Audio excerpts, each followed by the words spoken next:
Good day, everyone, and welcome back to the channel. Are you looking to improve your skills and gain valuable work experience in Australia?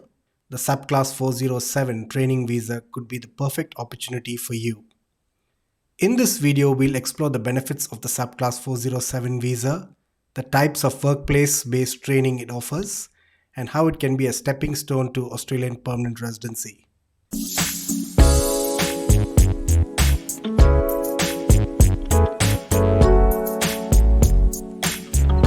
What is the Subclass 407 visa?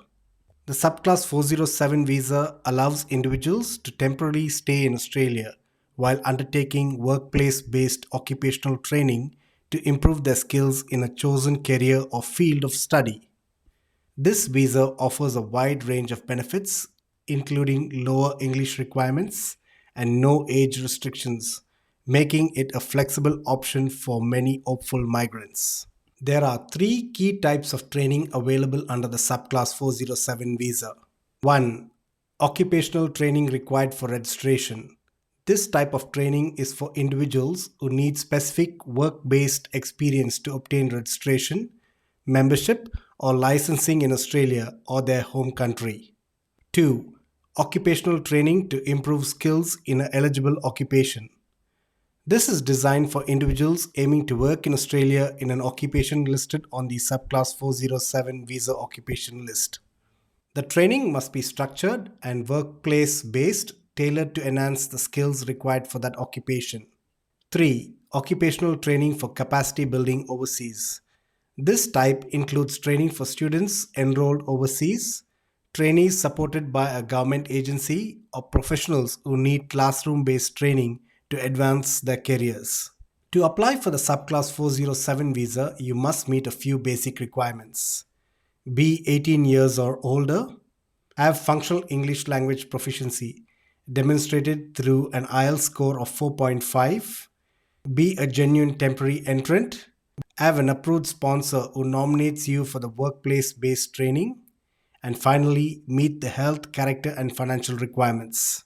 One of the most exciting aspects of the Subclass 407 visa is its ability to act as a stepping stone to permanent residency. Here's how. After completing your training on a Subclass 407 visa, you can obtain a skills assessment in your nominated occupation. With a positive skills assessment, you'll then be eligible to apply for the temporary skills shortage Subclass 482 visa, which allows you to gain further work experience in Australia. With the Subclass 482 visa, you can work for up to 4 years.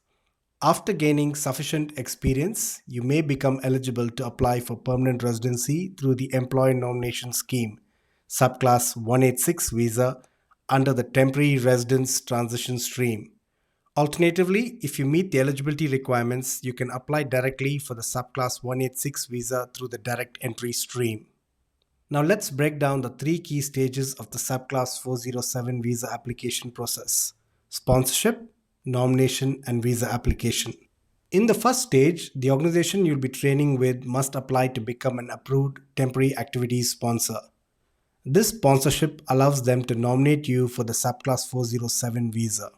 The sponsor must be lawfully operating in Australia or be a government agency, and they need to comply with sponsorship obligations throughout the visa holder's stay. The sponsor is responsible for keeping records of your training participation, reporting changes to the Department of Home Affairs, and ensuring that you're only participating in the nominated training activity. Once the sponsorship is approved, the organization must lodge a nomination application. This step involves nominating you for a specific type of occupational training based on your role and experience. There are three nomination categories: training required for registration, training to improve skills in an eligible occupation, training for capacity building overseas. If you're applying for the Improving Skills stream, the organization must submit a structured training program that outlines the goals, methods, and the duration of the training. You'll need to have at least 12 months of relevant work experience within the last 2 years to qualify. In the final stage, you'll submit your visa application to the Department of Home Affairs. You'll need to demonstrate that you meet the required criteria, including being 18 years or older, English proficiency, an IELTS score of 4.5 or equivalent, Health and character requirements. You'll need to undergo the health checks and provide police clearance. And finally, health insurance. You must maintain adequate health coverage during your stay in Australia. You can also include your family members, such as your spouse or dependent children, in your visa application. However, secondary visa holders will typically have restrictions, such as being allowed to work for only 40 hours per fortnight. Before applying, it's essential to consider the pros and cons of the subclass 407 visa. Some of the advantages include no age restrictions, making it an excellent option for older applicants. Lower English language requirements compared to other skill visas. No mandatory salary requirements, which can make the training more accessible. Pathway to permanent residency through subsequent visas like the 482 and the 186. However, there are a few disadvantages. Secondary visa holders can only work up to 40 hours per fortnight. Unpaid training may not count as work experience for other visas. And if you're already highly experienced, the department may reduce your training period. That's a complete overview of the subclass 407 visa. If you're considering applying, make sure you understand each step of the application process and seek professional guidance to increase your chances of success. And don't forget, this visa can open the door to permanent residency in Australia.